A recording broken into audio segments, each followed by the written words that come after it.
La Barra Mexicana Colegio de Abogados Capítulo Nuevo León está comprometida con la responsabilidad social. Como parte de sus objetivos está el tomar acciones a favor de los derechos de quienes no tienen acceso a una representación legal efectiva, mediante la realización de trabajo pro bono. El trabajo pro bono que se ofrece consiste en la prestación de servicios jurídicos de forma gratuita, sin expectativa de retribución económica al servicio del bien común. La intención es colaborar con personas, sectores y o comunidades de escasos recursos o en situación de vulnerabilidad, contribuyendo a la formación de una cultura protectora de los derechos humanos, promoviendo la aplicación del marco normativo en nombre de quienes se ven limitados y sobre todo creando conciencia del compromiso que como personas, pero en especial como abogados y abogadas, tenemos. El Capítulo Nuevo León te invita a ti, actor de la abogacía, a participar en las acciones pro bono para fortalecer el Estado de Derecho y a unirte a las agrupaciones de la sociedad civil que asisten en estos procesos. Porque tú, abogado y abogada, eres responsable de contribuir. ¿Cómo sumarte?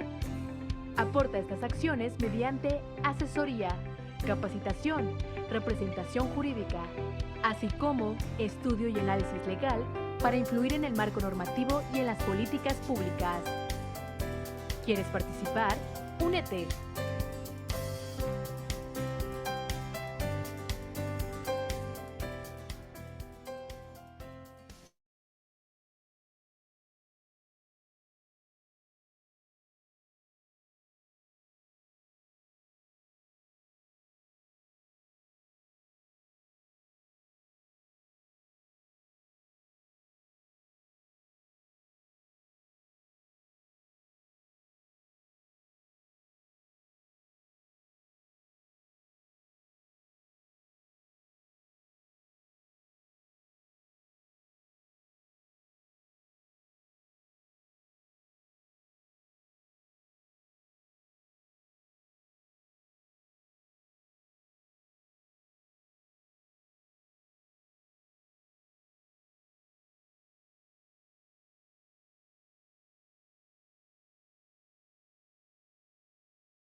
Hola, buenas tardes a todos. Gracias por esperarnos. Estamos solamente dándoles unos minutos más a la ponente para que se conecte y ahorita iniciamos.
Hola, buenas tardes. Tuvimos un poquito de problemas técnicos, pero la ponente ya está ingresando.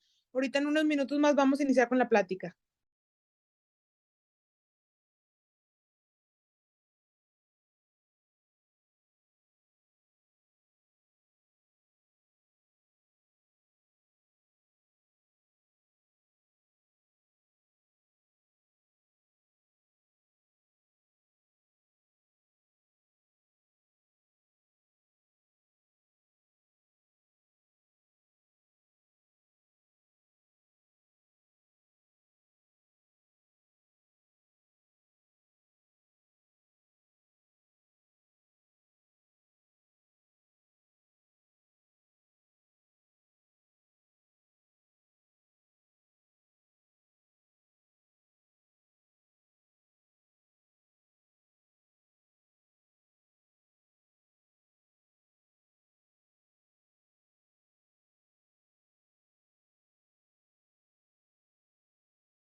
Hola, buenas tardes. Hola, buenas tardes, doctora Diana, ¿cómo estás? ¿Cómo estás, María Alejandra? Mucho gusto. Mucho gusto. Bueno, entonces vamos a dar inicio, si así le parece bien. Sí, por favor. Muchísimas gracias. Les agradecemos a los y a las participantes por su espera. Tuvimos aquí unas fallas técnicas, pero ya se pudieron solucionar. Bueno, muchísimas gracias a todos, a todas y a todos por acompañarnos el día de hoy con la ponencia que la doctora Diana amablemente aceptó acompañarnos. El nombre de la sesión el día de hoy, como bien lo saben, es Perdón, pero se me trabó aquí un poquito la compu. Ya estamos bien.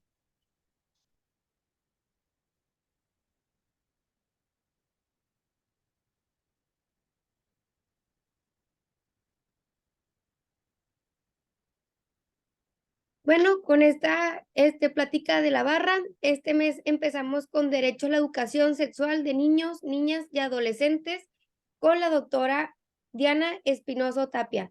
Me voy a permitir leer una muy breve semblanza de sus grandes logros para poder dar inicio.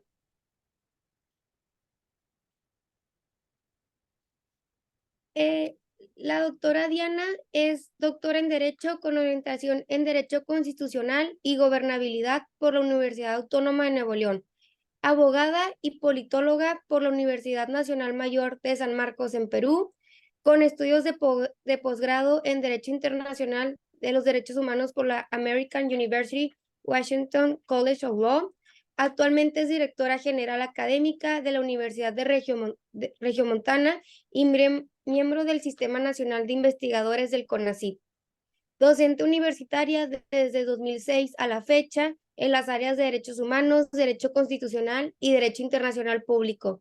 Del 2007 al 2011 fue investigadora del área de Filosofía del Derecho del Centro de Investigaciones Jurídicas y Criminológicas de la Universidad de Derecho y Criminología de la Universidad Autónoma de Nuevo León.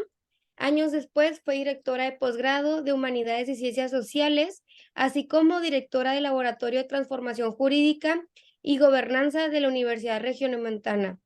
A nivel académico es profesora de cátedra de las materias Teoría del Derecho, Argumentación Jurídica en el Instituto Tecnológico y de Estudios Superiores de Monterrey, aquí en el campus Monterrey, e investigadora principal del Centro de Estudios Interculturales del Noreste.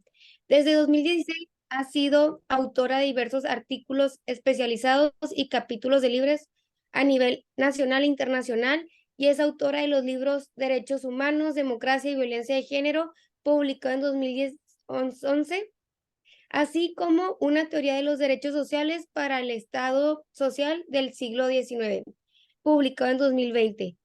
Así como coordinó la obra colectiva Primera Legislatura Paritaria de Nuevo León, Experiencias y Reflexiones, publicado en 2012 por la Comisión Estatal Electoral de Nuevo León. Muchísimas gracias por tu amable presencia. Sin más preámbulo, me pido cederte la palabra. Bueno, muchas gracias a todas y a todos por estar aquí presentes. La verdad es que había platicado con Miguel y me había dicho que iba a ser más una plática, preguntas y respuestas. Y bueno, pues no me he preparado una ponencia, sino que pues más o menos voy a hacer una introducción al tema para que ustedes pues libremente puedan preguntar lo que quieran preguntar.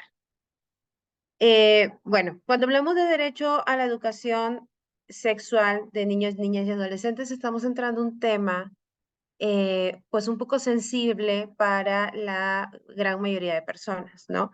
Sobre todo en un país altamente conservador y religioso como el nuestro, porque es un poco, provoca un poco de nerviosismo a los adultos pensar que los niños, niñas y adolescentes puedan tener derechos sexuales. Y la verdad es que los tienen, ¿no? Ustedes saben como abogados que los derechos humanos son universales y son interdependientes. Entonces, nosotros no podemos prescindir o discriminar a un sector de la población por cuestiones de edad, del goce y disfrute de sus derechos fundamentales, donde los se encuentran, por supuesto, los derechos sexuales y reproductivos. Entonces, dicho esto, estamos en un escenario un poco complicado de entrar. Para mí, siempre que doy esta plática, encuentro muchas resistencias. No es la primera vez que doy este tema, lo doy mucho en capacitaciones a docentes, profesores de colegios, de escuelas públicas. Y cada vez que hablamos de este tema, pues empiezo a notar el nerviosismo de ellos, ¿no? Y precisamente esa es la razón por la que entré un poco a la investigación del tema, porque si bien es cierto, ustedes saben que nuestra legislación pues sí reconoce el derecho a la educación sexual integral como parte de derechos de los niños, niñas y adolescentes. Sin embargo, la parte de las garantías institucionales, es decir, cómo hacemos realidad a través de políticas públicas las obligaciones del Estado en materia de derecho de la educación sexual y reproductiva de niños, niñas y adolescentes, deja mucho que desear, ¿no? Entonces, esa es la razón por la que actualmente, a pesar de que tenemos pues, una legislación que se ha estandarizado o que ha interiorizado los estándares internacionales en la materia desarrollados por tribunales internacionales o desarrollados por organismos vigilantes de garantía de cumplimiento de las obligaciones de los estados a nivel internacional, como el Comité de Derechos Humanos de Naciones Unidas, como el Comité de Derechos Económicos, Sociales y Culturales de Naciones Unidas, como el mismo Comité de los Derechos del Niño, o la Corte Interamericana de Derechos Humanos en su jurisprudencia, que también ha trabajado este tema y ha desarrollado cómo es necesario desarrollar políticas públicas encaminadas al ejercicio del derecho a la educación sexual y reproductiva de los niños. A pesar de que tenemos todo esto, pues de cierta forma actualizado en nuestra legislación interna, incluso en las legislaciones estatales encontramos este tema, en la práctica, en la realidad, en el día a día de las escuelas, esto no se vive. Y se los puedo decir por experiencia, precisamente porque me toca en el trabajo hacer este tipo de capacitaciones donde los maestros no entienden conceptos tan importantes, por ejemplo, como lo que es la perspectiva de género, que es parte de los contenidos que se deben ver dentro del derecho a la educación sexual y reproductiva, o temas como la sexualidad en la diversidad, el respeto a la orientación sexual de los niños, niñas y adolescentes, porque no tienen esa formación que es requerida para que estos derechos que nosotros tenemos como garantías legislativas aterricen a la realidad y al día a día pues de la sociedad. Y en estos casos, en las escuelas primarias y sobre todo en las escuelas primarias, en las escuelas secundarias, pero incluso también pues en la primera infancia, ¿no? Entonces, precisamente es un poco contradictorio tener una legislación que en los últimos años ha sido reformada para ser de avanzada. Incluso la Suprema Corte de Justicia de la Nación, ustedes saben que ha desarrollado muchos contenidos, ha desarrollado el contenido exigible del derecho a la educación, también incluyendo el respeto, la formación y el respeto del derecho a la educación sexual de los niños como contenidos dentro de, pues, de la educación, contenidos educativos, la obligación del Estado de dotar de estos contenidos. Y es un poco contradictorio que tengamos todos estos avances en legislación y en jurisprudencia y sin embargo tengamos números tan impresionantes como los que últimamente estamos manejando como estadísticas de temas como embarazos adolescentes, temas como violencia contra la mujer, violencia contra los niños, donde pues si tuviéramos una educación sexual integral adecuada, alineada a las necesidades, pues alineada sobre todo a los avances científicos actuales y respetando la sexualidad como una dimensión de la naturaleza humana, pues no tendríamos que estar afrontando problemas tan graves como los que tenemos actualmente en México, ¿no? Para los especialistas en el tema, México enfrenta un rezago importante en educación sexual, a pesar de lo que les digo, una avanzada legislación sobre la materia, debido a la desinformación, debido a la falta de políticas públicas y mitos que aún prevalecen sobre este tema. Es decir, que hay, si bien es cierto, la obligación del Estado de impartir una educación sexual integral, ¿y a qué me refiero con educación sexual integral? Valga que nadie me lo ha preguntado, pero se los voy a comentar. Es una educación sexual ¿no?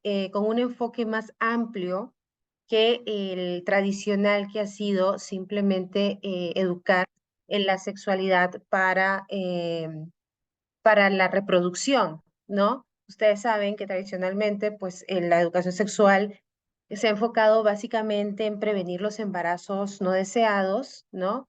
Y en explicar a los niños en qué consiste la reproducción o de dónde vienen los niños. Pero este enfoque de educación sexual integral es un enfoque mucho más amplio y que tiene que ver sobre todo con un proceso de enseñanza-aprendizaje, por eso es precisamente educativo, ¿no? Un proceso de enseñanza-aprendizaje basado en un currículo sobre aspectos cognitivos, emocionales, físicos y sociales de la sexualidad, ¿no? Buscando proveer a la niñez y a las personas jóvenes, ¿no? Niñez, no solamente me refiero a los niños de educación básica, niñez me refiero incluso a los niños de 4 o 5 años que empiezan a identificarse entre ellos a partir de las diferencias que tienen y que recién están en una etapa de construir sus conceptos culturales respecto a las diferencias entre niños y niñas, ¿no? Para que puedan entender este enfoque en su integridad, obviamente adaptado a su edad de comprensión, ¿no?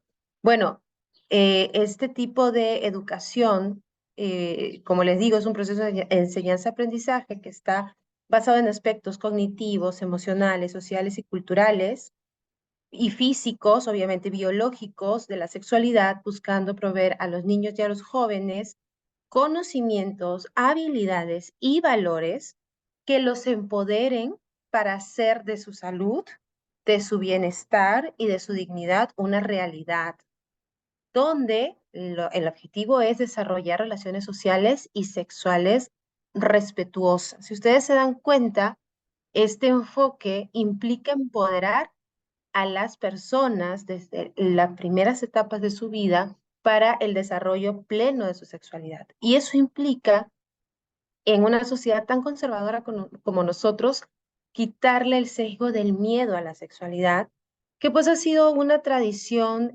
católica, perdón, una tradición religiosa impulsada por una educación judeocristiana, ¿no? Y basada en una cultura patriarcal.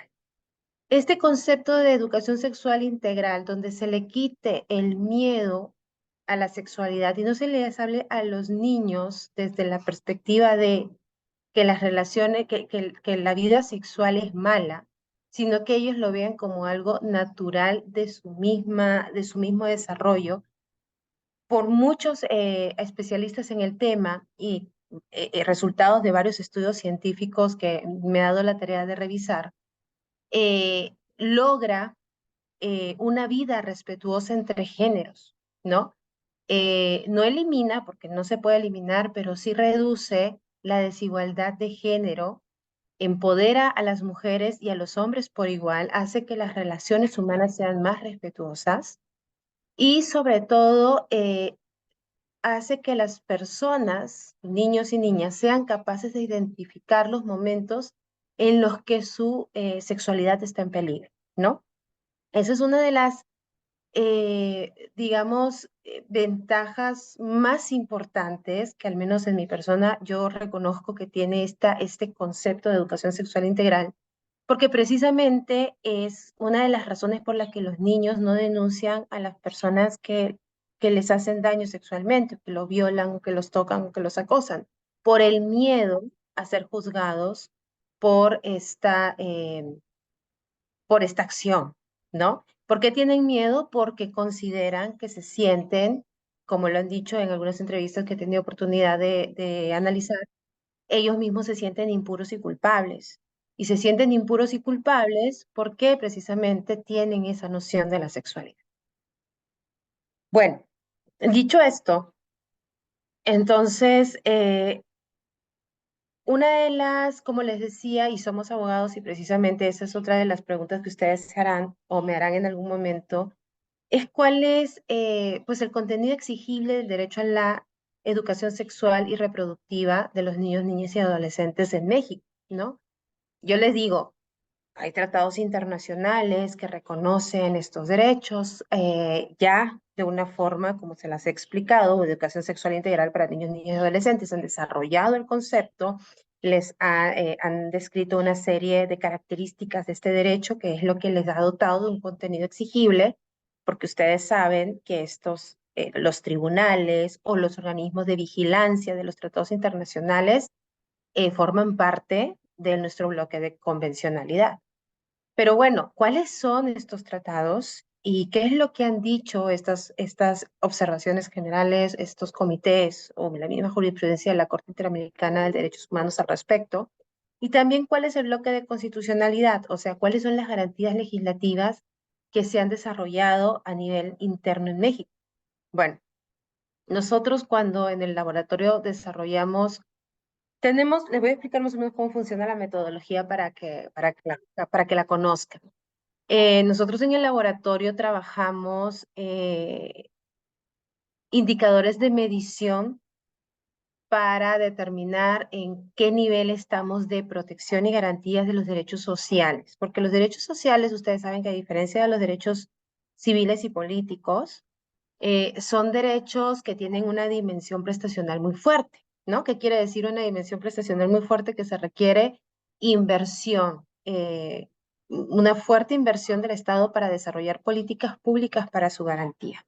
Esto no quiere decir que los derechos civiles y políticos no los requieran. O sea, ustedes saben que también se requiere inversión para garantizar derechos civiles y políticos, pero por su misma naturaleza de los derechos civiles y políticos, que son derechos más de abstención, ¿no? De que el Estado no intervenga en la esfera de libertad de las personas, pues hay un sistema de garantías judiciales, ¿no? Por ejemplo, el amparo, que están construidos de una forma ad hoc para la garantía de esos derechos. Y los derechos sociales no tienen esa característica. ¿Y por qué les digo? Estamos hablando de un derecho social. El derecho a la educación sexual y reproductiva de los niños, niñas y adolescentes es un producto de la interrelación de tres derechos fundamentales, de tres derechos humanos tradicionales, por así decirlo, de naturaleza social. Estamos hablando del derecho a la educación, del derecho a la salud y del derecho a la sexualidad. Entonces, el derecho a la educación sexual y reproductiva es un derecho social y por lo tanto la forma de garantizar este derecho debido a su dimensión prestacional es a través de las garantías institucionales. Las garantías legislativas, como ya les platiqué, no son suficientes. Las garantías judiciales, ¿no? Por ejemplo, el amparo no resulta idóneo para garantizar todas las dimensiones del derecho, de un derecho social. Las garantías institucionales, que son precisamente las políticas públicas que desarrolla la administración pública para, como forma de programas, por ejemplo, son las garantías más adecuadas desde la práctica para poder garantizar estos derechos, ¿no? Pero bueno, entonces, para poder analizar si estos derechos son garantizados de una forma de vida y como necesitamos medir ese nivel de cumplimiento de los estados en cuanto a estos derechos, precisamente porque son de una naturaleza distinta a los derechos civiles y políticos, entonces nosotros en el laboratorio tenemos una metodología donde le damos un contenido exigible, formamos o descubrimos cuál es el contenido exigible del derecho, en este caso el derecho a la educación sexual y reproductiva de los niños, niñas y adolescentes, y empezamos a primero desarrollar el bloque de convencionalidad y constitucionalidad, ¿no? Todas esas normas jurídicas de naturaleza internacional y nacional que protegen el derecho, junto con la jurisprudencia desarrollada por los sistemas jurisdiccionales, por los tribunales jurisdiccionales, como la Convención Americana de Derechos como la Corte Interamericana de Derechos Humanos en el caso de la convencionalidad, o como de la Suprema Corte de Justicia en el caso de constitucionalidad, ¿no? Entonces, armamos este bloque para determinar cuál es el contenido exigible del derecho, hablando ya del contenido normativo, pero desarrollado, y a partir de ahí desarrollamos una serie de indicadores de medición de la satisfacción de estos derechos. Entonces, esta metodología es la que nos sirve a nosotros, por ejemplo, para monitorear cómo va avanzando un estado, en este caso, pues nosotros trabajamos con México, en cuanto a la garantía del derecho a la educación sexual y reproductiva, ¿no? De los niños, niñas y adolescentes, porque esto es derecho a la educación sexual y reproductiva que tenemos todas las personas, pero hay un enfoque especial cuando se trata de niños, niñas y adolescentes, porque dentro de su bloque de convencionalidad entra la Convención sobre los Derechos del Niño, Niña y Adolescente de las Naciones Unidas. Dicho esto, les voy a compartir cuáles son los instrumentos que protegen, que le dan contenido al derecho a la educación sexual y reproductiva de los niños, niñas y adolescentes en México, cuáles son los que conforman el bloque de convencionalidad y cuáles son los que conforman el bloque de constitucionalidad, ¿no? Por ejemplo, en el caso del bloque de convencionalidad, pues la base de todos los derechos humanos universales es la Carta de Derechos Humanos de las Naciones Unidas, que está conformada por la Declaración Universal de los Derechos Humanos y sus dos pactos, el Pacto de Derechos Civiles y Políticos y el Pacto de Derechos Económicos, Sociales y Culturales, ¿no? Dentro de esta Carta de Naciones Unidas, el pacto que tiene mayor importancia dentro del desarrollo del contenido exigible de este derecho, evidentemente, es el Pacto de los Derechos Económicos, Sociales y Culturales. También dentro del bloque de convencionalidad tenemos la Convención sobre Derechos de los Niños, Niñas y Adolescentes de 1988 de las Naciones Unidas. Y cuando se trata de niñas, niñas y adolescentes, aplicamos la Convención para erradicar todas las formas de discriminación contra la mujer, la famosa CEDAW, ¿no? Cuando se trata de niños con capacidades distintas o con alguna discapacidad, se aplica la Convención sobre Derechos de las Personas con Discapacidad de Naciones Unidas. Y englobando todo esto, dentro de la región, de nuestra región americana, nos aplica también la Convención Americana de Derechos Humanos y su protocolo facultativo, que es la Convención, el protocolo de San Salvador de 1988, que es el protocolo adicional de la Convención Americana en materia de derechos económicos, sociales y culturales. Ok, este es el bloque de convencionalidad. Dentro de la Convención Americana de Derechos Humanos, la Corte, aplicando la Convención, el artículo 26 y el Pacto de San Salvador, que es su protocolo facultativo, ha desarrollado dentro de su jurisprudencia también el derecho a la educación sexual y reproductiva, sobre todo en el caso Ataya Rizo contra Costa Rica, en el que se trataba de un caso de discriminación de una niña en la escuela por ser una niña portadora de VIH, ¿no? Entonces, dentro de esta sentencia, la Corte Interamericana señala que es obligación de los estados la impartición de una educación sexual integral, donde se enfoque no solamente en la prevención de enfermedades de transmisión sexual, sino sobre todo en el respeto de las personas, de las diversidades y sobre todo el enfoque en que esta educación sexual y reproductiva se pueda impartir desde las primeras etapas de la vida de todo niño y niña. Muy bien. Ahora, dentro del bloque de constitucionalidad tenemos, obviamente, el artículo 1 y el artículo 3 de la Constitución Política de los Estados Unidos Mexicanos y la Ley General de los Derechos de los Niños, Niñas y Adolescentes. El artículo 50 desarrolla el derecho a la salud de los niños, niñas y adolescentes y el artículo 58 el derecho a la educación. Como les decía, pues este derecho es una interrelación del derecho a la educación, del derecho a la salud y de la sexualidad. Entonces está contemplado en ambos, en los capítulos referidos a derecho a educación y derecho a la salud.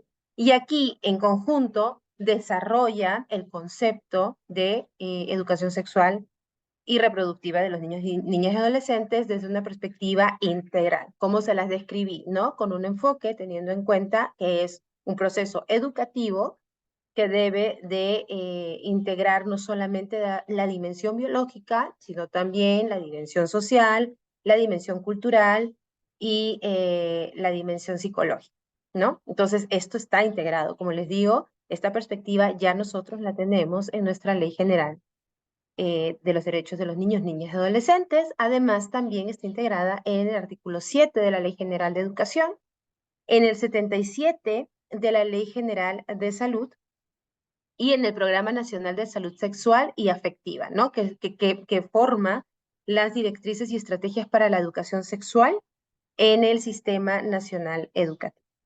Entonces, como ustedes pueden ver, aparte, por ejemplo, hay leyes estatales que también desarrollan este concepto. En caso de Nuevo León, por ejemplo, tenemos la Ley de Salud Sexual y Reproductiva del Estado de Nuevo León del 2019, donde la integralidad de la educación sexual ya está prevista. Sin embargo, como les decía, a pesar de todo este desarrollo legislativo tan ambicioso, cuando nosotros vamos al campo y vamos a capacitar maestros y vemos cómo es la relación entre los maestros y los niños, cuando tienen que tocar estos temas, nos damos cuenta que los maestros no están capacitados para poder impartir educación sexual y reproductiva, siendo que en México estos contenidos, los contenidos que deben de manejarse dentro de la educación sexual y reproductiva son transversales en varias materias. Entonces, en principio, todos los maestros que imparten esas materias deberían estar capacitados para poder tocar el tema desde una perspectiva amplia, como lo exige el derecho a la educación sexual integral, y sin embargo, nosotros no nos encontramos con eso. Entonces, uno de los casos que yo les quiero platicar, les digo, no lo hago no lo digo porque sea teórica, sino lo digo porque me ha tocado vivirlo en la práctica, es que cuando hemos tenido oportunidad de poder trabajar algún proyecto con jóvenes o niños, descubrimos que el personal adulto a cargo de estos niños, ya sean profesores o ya sean trabajadores sociales, por ejemplo, de algún municipio, o ya sean funcionarios públicos que deben de trabajar o desarrollar estos temas, son personas que no están preparadas para poder aterrizar, ¿no?, estas políticas públicas de una manera adecuada. Yo lo que en la práctica he visto es más que nada falta de información, falta de preparación, falta de capacitación de aquellas personas que están destinadas a transmitir estos conocimientos a los niños, niñas y adolescentes. Y por otra parte, también falta de recursos para que estas políticas públicas puedan ser continuas y efectivas. No se trata solamente de atender a una población en un determinado momento porque hay dinero para poder aplicar un programa de educación sexual y reproductiva. Se trata de hacerlo sostenidamente y con todos los niños y niñas que lleguen y que requieran de esta información. Bueno, les comento, yo tuve oportunidad de conocer un estudio que se hizo desde la Universidad Regiomontana en la colonia La Unidad, en General Escobedo, porque se le encargó a los investigadores del Centro de Estudios Interculturales del Noreste de la Universidad Regiomontana descubrir cuáles eran las causas de la violencia social dentro de esta colonia, que era especialmente violenta dentro del municipio de Escobedo. Ustedes saben que el municipio de Escobedo pues, es un municipio que tiene un problema de seguridad importante dentro del estado, pero la colonia de La Unidad era pues un foco mucho más peligroso, ¿no? Entonces se encargó a estos investigadores hacer este estudio. ¿Cuáles eran las razones o cuáles eran las causas de la violencia social en la colonia de La Unidad? Y uno de los resultados, y uno pues de las conclusiones más importantes del estudio, porque no fue la única, pero fue la que más nos llamó la atención y por eso seguimos trabajando este tema, es que una de las razones del origen de la violencia social en la unidad eran los embarazos adolescentes, los embarazos precoces, ¿no? ¿Por qué? Porque se armaba una especie de círculo vicioso en cuyo origen era pues una familia disfuncional formada por una madre adolescente y un padre adolescente. Entonces, ¿qué pasaba? Pues que había un círculo vicioso donde una niña menor de edad, cada vez más jóvenes, empiezan su vida sexual a los 9, 10 años y a los 11, 12 años están teniendo su primer hijo. Porque cuando hicimos la investigación descubrimos que era por una falta de información sobre la sexualidad y una falta de información sobre el uso de métodos anticonceptivos, que eso es lo básico de una educación sexual. O sea, digamos que está fallando la educación sexual desde el origen, ¿no? Entonces, este embarazo adolescente hacía, pues obviamente una niña no estaba preparada para traer un hijo al mundo y menos un joven, un adolescente de la misma edad, ser padre de familia y ella madre de familia para poder sostener una familia, ¿no? Y darle lo que ese bebé necesita para desarrollarse bien. Y entonces esto generaba una serie de problemas. Estos niños que nacían dentro de estas familias nacían pues de forma, crecían de una forma completamente disfuncional, veían mucha violencia doméstica en sus hogares y buscaban salir de esa violencia uniéndose a pandillas o consumiendo drogas.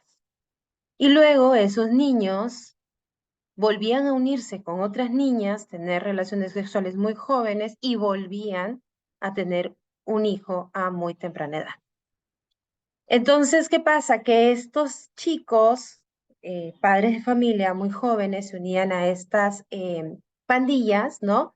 Que de cierta forma estaban buscando traer dinero a casa para mantener al hijo y se unían pues a grupos delictivos para poder tener dinero porque pues no habían terminado los estudios y no tenían oportunidad de tener un trabajo adecuado. Entonces, una de las conclusiones más importantes era eso, que la falta de educación sexual de los niños y niñas en esta colonia era el origen de la violencia social. Era una de las causas principales, no la única, pero era una de las causas principales de la violencia social en este municipio, en esta colonia, y estamos seguros que si hacemos ese estudio en otras colonias vamos a descubrir más o menos lo mismo. Entonces, a partir de esa experiencia, se hizo un programa de intervención, ¿no? Dijimos, ¿qué pasaría si los chicos reciben esta información de forma oportuna para poder tener la oportunidad de evitar esos embarazos adolescentes? Obviamente es un estudio a largo plazo, no íbamos a tener los resultados pronto, pero simplemente vamos a hacer programas formativos y vamos a hacer un análisis de cómo cambia sus vidas o cómo ellos sienten que esa información puede cambiar su forma de ver la sexualidad. Y efectivamente el CEIN, junto con el DIF y el municipio de Escobedo, trabajaron un programa de intervención con unos jóvenes y una formación de algunos adultos que tenían a cargo estos programas de formación a estos jóvenes para ver si dándoles cierta información respecto a la sexualidad, ellos cambiaban su concepción de la sexualidad, de las relaciones sanas sexuales con otros jóvenes y sobre todo el conocimiento del uso de métodos anticonceptivos podía darles alternativas de no tener que enfrentar un embarazo adolescente, ¿no? Entonces fue un programa de intervención. Lo único que hicimos, porque fue pequeño, nos hubiera gustado que sea mucho más grande, pero por falta de presupuesto no se pudo. Lo que hicimos fue darles una información valiosa, muy puntual sobre el tema de la salud sexual y reproductiva desde la perspectiva de los derechos humanos, ¿no? Y cómo la sexualidad era elección y cómo la sexualidad debían de verla no como un tabú, sino como una dimensión natural de su humanidad y cómo eso los empoderaba a las chicas, ¿no? Y que a los chicos les daba la oportunidad también de poder conocer pues una perspectiva mucho más amplia de la sexualidad. Y efectivamente, cuando terminamos el programa, hicimos una encuesta donde ellos nos pudieron compartir que se sentían mucho más seguros, mucho más empoderados respecto a su sexualidad, que el conocimiento que les habíamos brindado les había hecho entender que la sexualidad no era mala, que ellos podían tomar decisiones, por ejemplo, respecto a métodos anticonceptivos, que muchas de las chicas comentaron que sus casas nunca les habían hablado de métodos anticonceptivos, ni las encuestas, ni en las escuelas tampoco, y que eso les podía ayudar a decidir cuándo embarazarse o no. Entonces fue un ejercicio que hicimos, me gustaría tener mucho más tiempo para compartirles todos los resultados, pero fue un ejercicio pequeño pero muy significativo que nos hizo demostrar una hipótesis, que la educación sexual y reproductiva con un enfoque de derechos humanos permite una visión más amplia de la sexualidad, que es erróneo que los chicos empiecen a tomar malas decisiones porque les informemos sobre la libertad que tienen para decidir sexualmente, ¿no? Que eso es una de las grandes taras, de las grandes leyendas que tenemos, que pensamos que si les hablamos a los niños, niñas y adolescentes de sexo van a ir corriendo a experimentar, y no es así. Y nos hizo comprobar la hipótesis de que a mayor información sexual, mejores decisiones van a tomar los jóvenes, ¿no? Entonces, bueno, yo con esta no conferencia, porque no era la idea, no presenté, no preparé nada, pero con esta información, yo quedo, si están, que tienen preguntas o comentarios o lo que ustedes quieran, me quedo a sus órdenes para cualquier cosa. Muchísimas gracias. Sí tenemos aquí una preguntita, si contamos con tiempo. Por aquí, no sé si Mónica Morales puedas prender tu micrófono.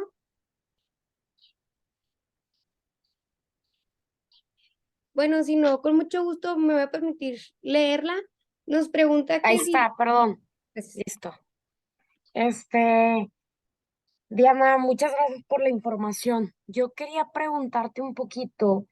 Yo creo que tu speech sí ayuda bastante a entender un poco este tipo de áreas que tenemos, pero sí pienso también que al final nos falta mucho por recorrer en cómo em, todo mundo podemos eh, tomar esta información de la mejor manera, ¿no? Yo creo que todavía falta como mucha información en cuanto a salud mental, en cuanto a más sobre, bueno, todo esto de entender cómo funciona la mente, porque este tipo de áreas, como tú comentas de Escobedo, creo que no solamente les falta educación sexual, sino les falta muchísimo más herramientas para que con esta información pudiera llegar a mejorar pues muchas áreas de sus vidas, ¿no? Y que hay veces que esta información, en mi punto de vista, sí pudiera perjudicar tal vez cuando no se tienen las otras herramientas que yo creo que primero se tuvo que haber desarrollado, una herramienta más hacia la salud y eh, cómo deberíamos crear, no sé, un tipo de humanos que en verdad nos pudiéramos llamar como una sociedad, o sea, que en verdad no seamos una comunidad que estemos en apoyo unos a los otros y de ahí ya empezar a tomar parte o impulsar tanto estos temas, ¿no? Creo que por ahí va mi punto de vista en que yo siento que todavía no estamos del todo listos para regular este tipo de cosas y que se nos pueden salir un poquito de las manos, tanto legisladores como otro tipo de personas que ayudan a crear estas normativas. No sé Sí, qué. Mónica, yo estoy de acuerdo contigo en el tema de que como sociedad nos falta mucho. Y por eso mismo yo creo que la legislación no funciona, porque apenas empezamos a impulsar algún cambio, algún programa al respecto, sale algún sector de la sociedad conservadora que quiere mantener pues los mismos valores y las mismas creencias que nos han mantenido durante todos estos años respecto a no solamente a la sexualidad, en general a la vida social, el patriarcado, el pensamiento sectorizado que genera violencia de género, violencia social y desigualdad social, ¿no? O sea, yo creo que como sociedad no es que no estemos preparados, no estamos preparados, no tenemos los conocimientos suficientes, no tenemos la cultura, este, una cultura de aceptar la diversidad, de aceptar que necesitamos tener un mayor respeto entre nosotros, ¿no? Entonces, no estamos listos, pero yo sí creo que esa es una obligación del Estado, ¿no? Eh, hay una observación, hay una relatoría especial que hace algún tiempo se le encargó al relator especial sobre derecho a la educación de las Naciones Unidas. El Comité de Derechos Humanos de Naciones Unidas se encargó en el 2016 al relator no es una observación general, porque es una relatoría especial sobre el derecho a la educación sexual integral, ¿no? ¿Qué se trata? Eso es un documento donde este experto en la materia, ¿no? El relator es un experto en la materia de derecho a la educación, hace un estudio, ¿no? A nivel mundial de cómo está garantizándose el derecho a la educación sexual en todo el mundo y cuáles son las áreas de oportunidad, cuáles son los principales avances y los principales retos. Y una de las conclusiones más importantes de su relatoría era que efectivamente los, los estados no podían dejar de garantizar el derecho a la educación sexual integral porque su sociedad no estuviera preparada. O sea, no podíamos, por ejemplo, preferir garantizar el derecho de los padres a decidir sobre la educación de sus hijos, ¿no? Porque muchos de estos argumentos era de que los padres tienen derecho a decidir la forma de educación que van a recibir sus hijos, y entonces la educación sexual también entra dentro de ese derecho. Y lo que decía el relator es que obviamente había una serie de tratados internacionales que señalaban que el Estado pues era el principal garante de ese derecho y por lo tanto en base al principio del interés superior del menor, no se podía limitar el derecho a la educación sexual y reproductiva de los niños por el hecho de que los padres quieran que se le garantice el derecho a decidir la forma de educación, ¿no? A lo que voy es que es el Estado el que debe generar la cultura, el que debe de transformar las mentalidades, el que en todo caso debe imponer la cultura de derechos humanos por sobre los creencias y pensamientos de los ciudadanos, ¿no? Que generalmente están basadas en concepciones arcaicas o en concepciones erróneas y que no tienen un fundamento científico, que eso es otra de las dimensiones o esa es otra de las características de la educación sexual integral, que la información que se comparta debe de ser información basada en ciencia, ¿no? En los desarrollos científicos que permita desarrollar el pensamiento crítico de los alumnos para poder decidir qué información que reciben es adecuada o no, porque eso es otro. Pensamos que al no darle educación sexual a los chicos, ellos no se van a enterar de lo que es el sexo. Y ellos se están enterando por muchas partes, se están enterando por las redes sociales, se están enterando por los amigos, se están enterando por los medios de comunicación tradicionales. Somos el país que mayor pornografía consume en Latinoamérica, por ejemplo. Y muchos de estos usuarios de pornografía son menores de edad. O sea, lo están aprendiendo, ellos están conociendo lo que es la sexualidad, pero de medios no oficiales, que ellos tampoco tienen las herramientas como para discriminar esa información, para saber cuál es la que les va a servir o cuál es la correcta para una adecuada información, porque esto también implica, yo les decía, los derechos humanos están interrelacionados, y esto también implica el derecho a la información adecuada de los jóvenes y su derecho al acceso al avance científico, imagínense, ¿no? Y todo eso es parte del derecho a la educación integral. Entonces, los estados están obligados y no pueden señalar que no tienen los medios o que su sociedad no está preparada están obligados a desarrollar las garantías legislativas, institucionales o jurisdiccionales que deban de desarrollar para garantizar y hacer efectivos esos derechos. Entonces, no sé si te contesté, Mónica. Sí, Gracias. Muchísimas gracias, doctora Diana. Yo también tengo aquí una pregunta porque al principio nos explicaste muy bonito de que la educación integral también va de la mano con valores y luego nos planteaste el caso que eran o sea, eran personas de 8, 9 años y que a veces los maestros no estaban preparados para dar estas pláticas y a mí sí me llama un poco la atención de cómo sería esta preparación. Si son los maestros a lo mejor y los maestros que dan todas las clases son las personas más capacitadas para dar este tipo de pláticas o dependiente de la población, dependiente de los alcances que se podría llevar a tomar, deberían de ser, no me imagino que a lo mejor hay campañas gubernamentales las que estén llevando a cabo estos estudios, estas pláticas, porque como mencionas, pues podemos evitar, se podría evitar embarazos, enfermedades de transmisión, pues a lo mejor una mejor planeación familiar, entonces como que sí me gustaría saber si quién sería la persona o quién piensas tú que sería la persona indicada para llevar estas pláticas, desde qué edad se deben de iniciar, el salón de clases es el establecimiento correcto, se debería de buscar algún otro espacio. Mira, respecto a eso, sí hay estudios, bueno, hay programas que se han desarrollado en otros países, ¿no? Donde abordan la educación sexual de forma integral para niños, niñas y adolescentes. Estos programas impactan desde la formación en primera infancia, ¿no? Desde que los niños están empezando a identificar sus diferencias entre niños y niñas. Nosotros generalmente aquí, pues, no, pues lo veo todos los días. Los niños están de rosa, los niños están de celeste, las niñas juegan con muñecas, los niños juegan con carritos. Entonces, a partir de ahí, nosotros ya les estamos mandando, ya los estamos culturalmente condicionando, ¿no? A una identidad de género.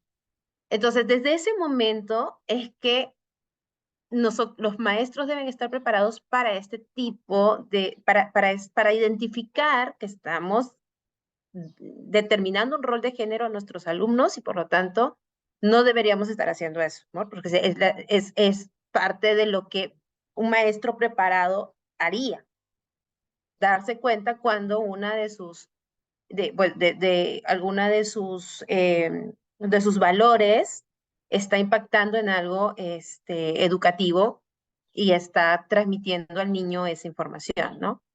Entonces, bueno, desde esa edad hasta la adolescencia, ¿no? Entonces, abarca todo el tránsito educativo, no solamente, pues, porque generalmente aquí en México estos temas se abordan antes en la adolescencia, hace poco ya desde la educación básica, pero ustedes no van a ver programas que se aborden desde la primera infancia, por ejemplo.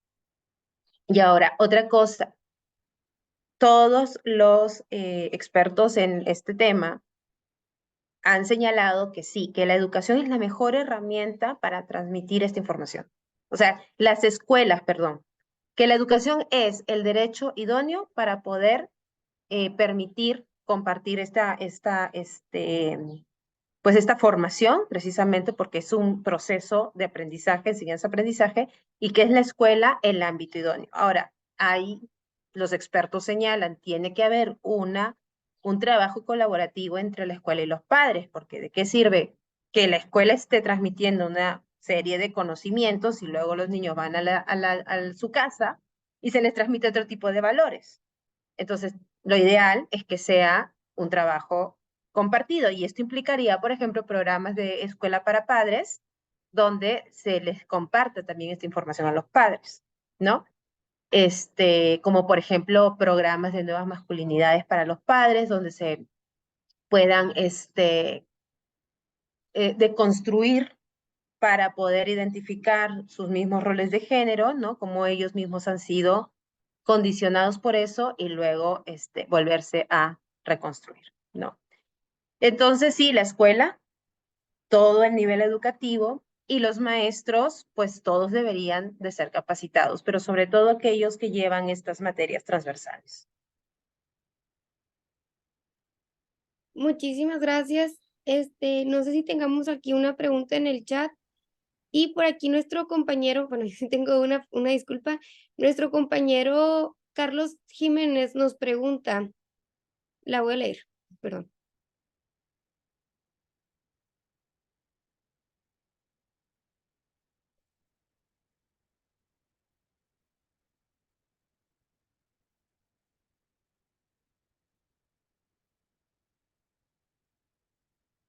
¿Cuáles son los principales desafíos a los que se enfrenta la educación sexual en la actualidad? ¿Cuáles considerarías? Para mí, el principal desafío es las sociedades, o sea, los sectores conservadores de las sociedades que impiden estos cambios, ¿no? Que son los primeros que, pues, inician movimientos para volver los valores familiares tradicionales y que no nos permiten poder llegar a esto que les digo, ¿no? La escuela y los padres poder trabajar juntos para que los niños tengan mayor información. Otro de los mayores retos a los que se enfrenta la educación sexual también es la falta de inversión en políticas públicas adecuadas, porque las políticas públicas actuales no abarcan todo el espectro, todas las dimensiones del problema. Entonces, se tiene que sectorizar los programas y al ser sectorizados, no se puede abordar el problema en su totalidad, ¿no? Yo creo que esos son los dos principales problemas. Y nos encantó que al principio sí nos explicabas de que ya había muchas resoluciones que superaban este tema y de que sí, tú tienes la elección de elegir el modo de educación de tus hijos, pero la educación sexual integral está por arriba de ese tema. Y pues como última pregunta nos gustaría saber qué recursos o herramientas son los mejores para abordar este tema, hablando en adolescentes y en niños.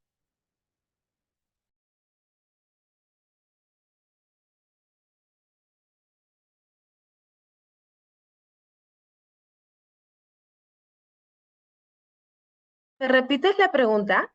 Sí, claro. Nos gustaría saber cuáles son los mejores recursos y herramientas que en tu experiencia recomendarías para comenzar, o si ya se habla de estos temas, por reforzarlos en casa, como padres, como tutores.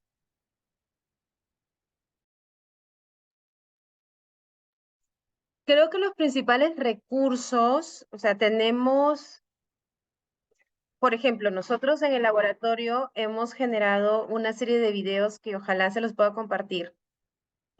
No son para niños muy pequeños, ¿no?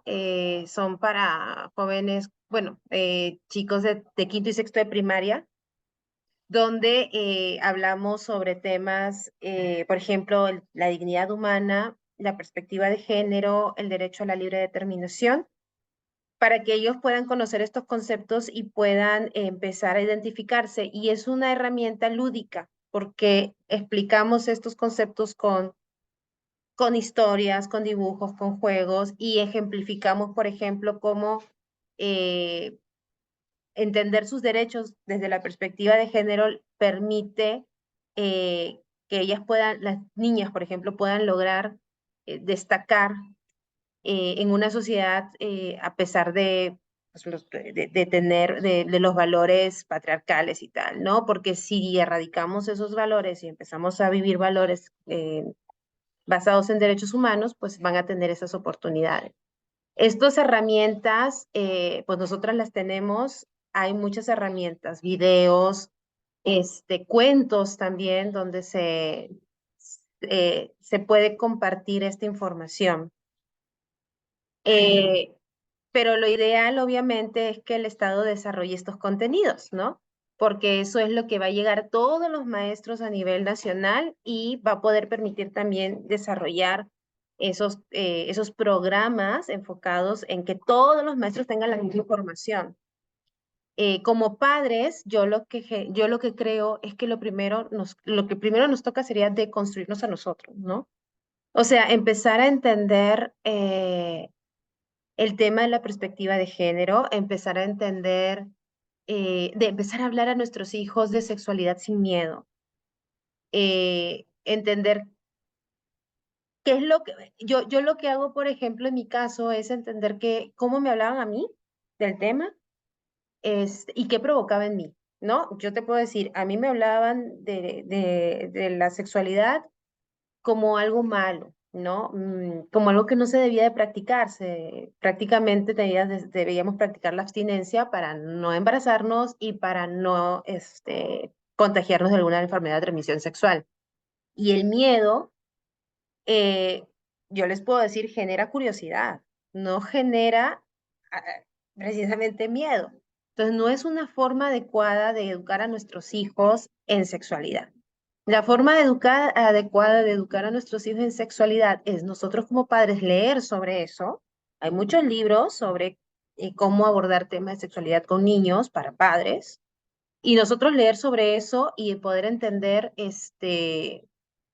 cómo abordarlo, ¿no? Con naturalidad, pues explicándole a nuestros hijos cómo funciona la sexualidad, pero no desde la perspectiva biológica, sino cómo ellos pueden identificarse y escoger y decidir libremente el momento, por ejemplo, que inician su vida sexual, ¿no? O sea, no pensar de que porque nosotros no les estamos hablando de eso, ellos no lo van a hacer. O sea, somos conscientes de que los jóvenes empiezan cada vez más jóvenes, más jovencitos su vida sexual, pero que empiecen informados lo suficiente como para que ellos tomen sus decisiones de forma responsable. Porque los chicos son mucho más maduros ahora que antes. Entonces, yo, al menos en mi experiencia, yo creo que vale la pena empezar a hablarles de estos temas muy pequeños para que ellos empiecen a comprenderlo de una forma natural y que no se sientan abrumados cuando llegue el momento de madurez sexual, ¿no? Entonces, bueno, no sé si eso responde la pregunta, Ale.